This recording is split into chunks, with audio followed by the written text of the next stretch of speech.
Я приехал в Америку передать подарок Илону Маску. Получится у меня это или нет, это нам и предстоит выяснить.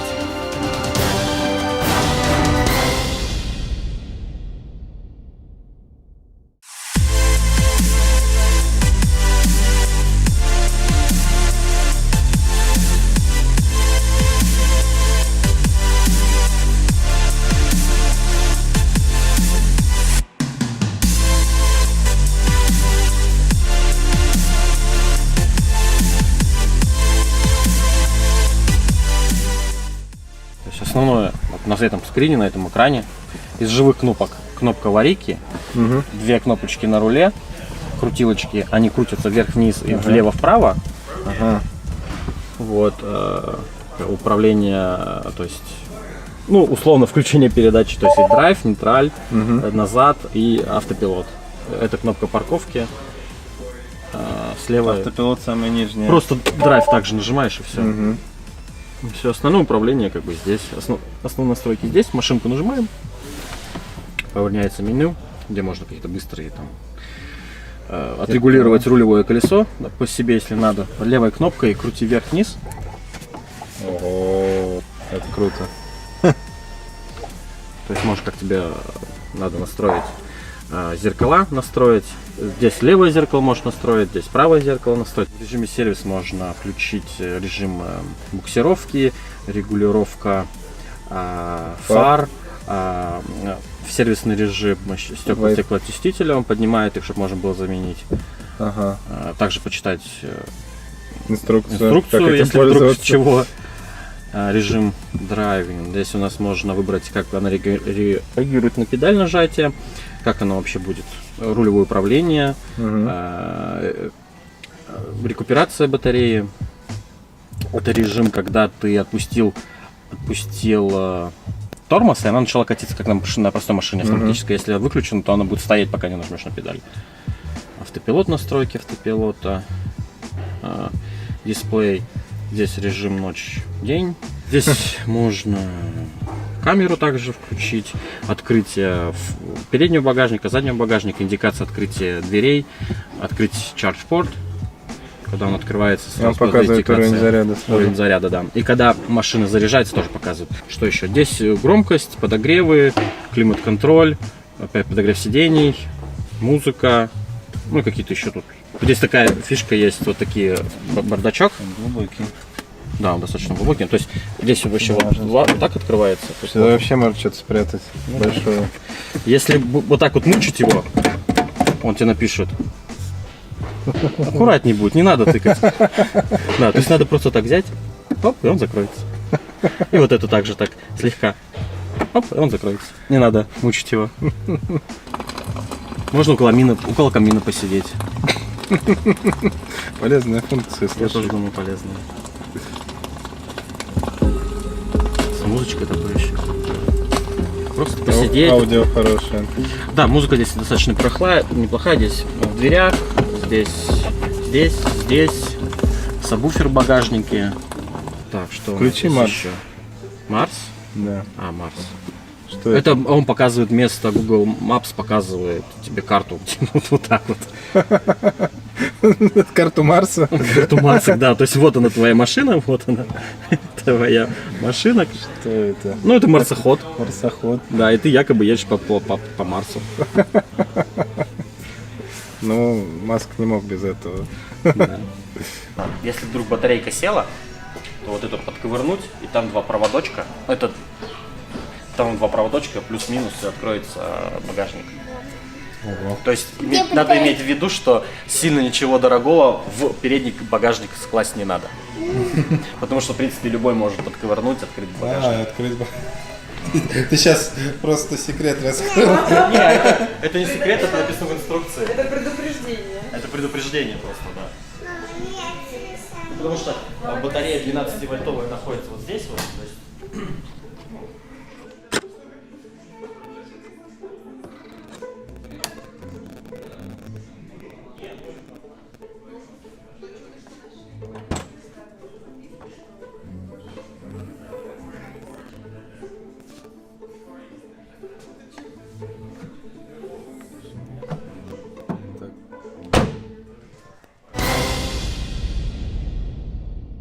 Я думаю, что, наверное, первый вопрос, который будет всем интересен, это как вообще попасть на фабрику Тесла. На самом деле было все достаточно просто. Я зашел на официальный сайт, раздел «Карьера», посмотрел подходящие, скажем так, для меня позиции открытые, заполнил резюме, прикрепил к application и отправил. А у тебя не было на тот момент никакого резидентства, да, в Америке? Или уже было? Не, я здесь жил. Ты уже жил? Да. Понятно. То есть сначала нужно стать резидентом. Ну да, надо быть здесь, потому что в любом случае первое, что происходит, тебе позвонят по телефону. Сначала мне отправили имейл, мы договорились на телефонное интервью, затем мы предварительно поговорили, потом мне прислали приглашение на интервью тет-а-тет, face-to-face. Понятно, и потом дальше И уже... потом уже опять было еще раз одно телефонное. Я прошел, есть background check, то есть свою информацию оставляешь, они тебя проверяют, на это уходит там что-то около 2 недель, наверное, они проверяют, кто ты, что ты, где ты, почему ты, зачем ты. Вот, потом проходишь, идешь там в учреждение, тебе говорят, куда идти, сдаешь анализы на наркотики и там чего-то еще там, не помню точно, анализы делают. И как бы, то есть это говорят, то есть предварительно, да, мы тебе предлагаем, но для тебя, мы должны тебя проверить сначала на все эти, и потом, если все нормально, мы тебе уже предлагаем как бы работу, контракт заключаем. Вот, как бы, в принципе, все просто. То есть у меня на все про все с первого имейла, когда я получил, до того, как я пришел на работу, уж где-то около месяца, наверное, вышло. Сколько раз ты встречался лично с Илоном Маском? Ну, пересекался. Пересекался Понятно, 3 раза. И Да, как, ну, то есть какое впечатление осталось? Какое впечатление? Очень большой, высокий человек. Вот, ну, как бы, не знаю. Ну, как бы, они были достаточно такие мимолетные, не так, что да, Ну, понятно, за ручку, что- но как бы, ну, человек постоянно, если он здесь на заводе, он постоянно двигается, он не сидит там в кабинете где-то и ему приносят отчеты. Он может в любой момент оказаться в любой точке завода, чем бы ни данный участок ни за что не отвечал, чем не занимался, он как бы в курсе, в теме, что здесь делают и как здесь делают, и кто за это. Да, он просто как бы в курсе всех технических вопросов, кто что где делает. И может даже сам, да, начать что-то делать. Да, ему для вообще ничего не стоит. Как бы. Там надо, рукава засучил и все, и пошел делать. Да. Слушай, а сколько вообще дней он обычно на заводе? Вопрос сложный, потому что Ну, если, то есть по ощущениям. по ощущениям сложно сказать, потому что ты можешь, вообще даже никто не знает, что он здесь, а на самом деле, он мимо там прошел. Ну, как бы бывает такое.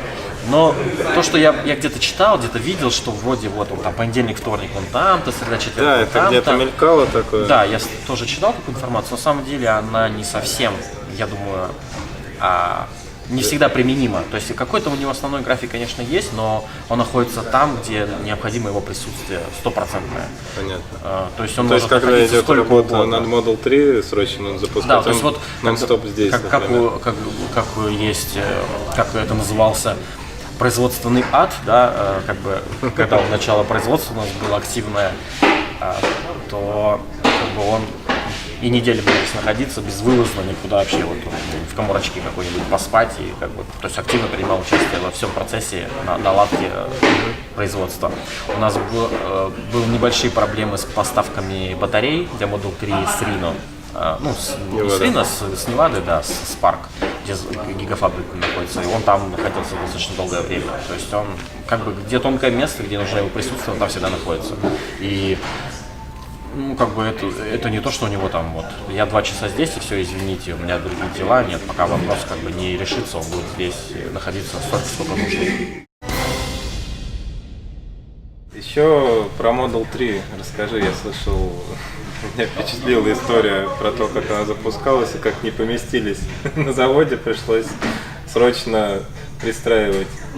Ну да, то есть та линия, сборочная линия конвейер, который основная, называется J3, General Assembly 3, она находится в здании основного завода, Она современная, компактная, такая прям очень компактная, на 2 этажа расположена. То есть сначала кузов поступает на 1-й этаж, топ сборки, и постепенно опускается вниз, и уже готовая машина выходит. Как буквой «П» условно сделано. Понятно. И при наращивании объема производства, ну да, не хватало площади. И Вот для Model 3 отдельная линия, я так понимаю, да. она, она отдельная. То есть S и X, они производятся на одной линии, на старой еще та, которая была Это со вот как времен. раз она буква П, или это уже... Ну, вообще, в принципе, не, они все, условно, они все буквой П. Но Model 3 линия, она буквой П, но она не горизонтально, вертикально. То есть вот так вот. Ого.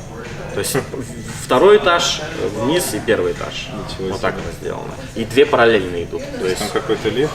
да, там лифт, роботы поднимают машину, передвигают.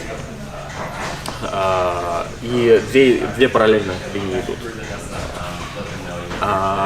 Когда нужно, здесь уже все, как бы максимальный объем производства достигнут был, необходимо еще наращивать производство. И это было как раз, когда начали запускать полноприводные. То есть изначально же только было заднеприводное, и потом, когда стали производить двухмоторные, необходимо было другое место. И было принято решение построить на освободившейся площадке, ее там освободили, почистили, большую-большую-большую натянули такой тент, палатку. Ну, она как бы не то, что прям вот палатка, она действительно, то есть там Ну, есть толстый тент, да. толстый такой материал, то есть там есть ворота, есть двери, ну, то есть как бы это выглядит как здание, но оно такое временное, скажем. Вот, и там был установлен дополнительный конвейер. Ну и он так используется. Да, он так и существует, да. Это General J4 называется, General Assembly 4. Первый, второй это для SEX, 3, 4 для Model 3. На 4, как правило, производятся полноприводные, либо для рынка Китая, Европы, то есть для третьей Под их используется требования. такой, ну то есть не то, что вот на одном и том же линии, допустим, собираются и для американского рынка, для европейского рынка, то есть вот, допустим, на той неделе мы производили на 4-м сборочном производили машины для внутреннего рынка, а на 3-м производили для китайского рынка. Только, то есть они там идут только для китайского рынка. На самом деле я хотел спросить еще про Илона Маска. Что тебя больше всего удивляет в нем? Может, какие-то моменты запомнились? Ну, удивляют. Он Большая такой работоспособность. Ну да, понятно, работоспособность. Ну, на самом деле, да, он достаточно человек такой эксцентричный, но это только, я думаю, это связано только с его какими-то с твитами, может быть. То есть, как бы непосредственно в работе каких-то таких вот все достаточно, ну, то есть стандартизировано, систематизировано, то есть каких-то таких вот вещей особых я выделить не могу. Но как для меня основное, что его выделяет из общего числа, что он доступен в принципе для работника любого, если вот как бы, то есть он, если он рядом проходит и к нему задать вопрос, он естественно как бы остановится и поговорит. И вопросы многие решает, если он понимает, что какой-то сейчас вот вопрос возникает, он обращается к всем, ну как бы с вопросом предложения вообще как каким-то рационализации, да, какие-то, может быть, то есть послушать чужие мнения работников, которые находятся, так скажем, внизу где-то, до которых он, может быть, непосредственно и достучаться не может, ну, дойти по каким-то, потому что людей много, и он как бы путем электронных писем внутри Всем сразу. всем сразу, да. Как бы ты можешь ответить, какие-то свои предложения выдать. Наверное, последний вопрос. Насколько я знаю, зарплата в Тесле, она немного ниже рынка. Почему ты все-таки решил идти в Теслу? Ну, твое видение. Ну, мое видение простое, обычное, потому что я много лет работаю с автомобилями, очень много, и про бензиновые, дизельные, обычный стандарт машины я знаю все. А Тесла это тот электромобиль, который как бы у всех на слуху, все его знают, и очень было интересно поработать именно с ними, понять, что такое. Ну, и тем более надо понимать, что это тенденция, что это будущее, которое уже не наступит через 10 лет, и которое уже наступило, особенно здесь в Калифорнии, это уже то существующая вещь. Где-то еще это необходимо какое-то развитие для этого, какие-то создания инфраструктуры, но здесь это уже существующая вещь. Да. И как бы это было вот интересно окунуться в новое, понять, что такое электромобиль в том виде, который вообще мы видим сейчас. И как бы, основная причина была просто для себя, для развития, для понимания, что это, как это. То есть я никогда не работал именно на производстве, самом на заводах, я в основном у меня просто работа была в дилерском центре. Вот, я частично работал много-много лет в компании Renault, дилера Renault. И в 2004 году я был на обучении в Москве. Это как раз был год запуска в производство Renault Logan на заводе Автофрамос в Москве. И я немного принимал участие в процессе запуска. Поэтому мне немножечко это было как бы уже близко именно работа с завода. То есть частично я был там тогда, когда завод там что-то достраивали еще сборочно, что-то уже было собрано, какие-то процедуры. Как-то так. Спасибо тебе за интервью, спасибо за помощь в доставке часов. Да. Это на самом деле дорогого стоит. Я думаю, все должно пройти хорошо. Да, будем держать в курсе, как дойдет Сергей. Я думаю, да, я расскажет. Каким-то образом Вроде там как-то имейл или что-то указали, да. Так что в email. Смотрите в следующем выпуске, что будет дальше. Пока.